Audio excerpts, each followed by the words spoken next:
అందరికీ నమస్కారం. అమ్మా ప్రసాద్.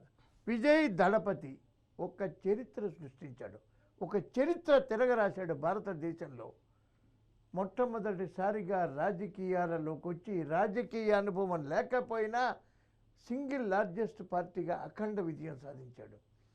సింహం సింగిల్గా వస్తుంది అని వైసీపీ వాళ్ళు ట్రోలింగ్ చేస్తున్నారు కదా. విజయ్ ఏం చేశాడు?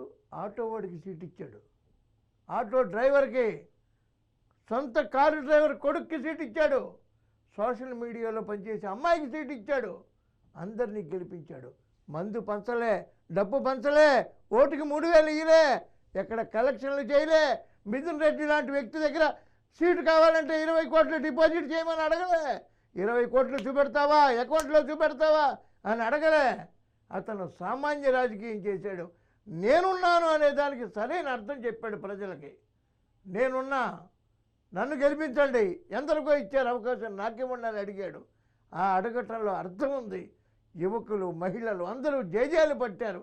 ఇవాళ భారతదేశ చరిత్రలో డబ్బు లేకుండా, మందు పంచకుండా, బిర్యానీలు పంచకుండా, భోజనాలు పెట్టకుండా రాజకీయం చేయొచ్చు అనే ఒక చరిత్ర సృష్టించినటువంటి విజయ్ దళపతిని శతమానం భవతిని నేను దీవిస్తున్నాను.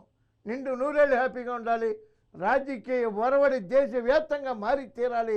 దానికి నువ్వే కారణం, కారకుడు కావాలని కోరుకుంటున్నాను.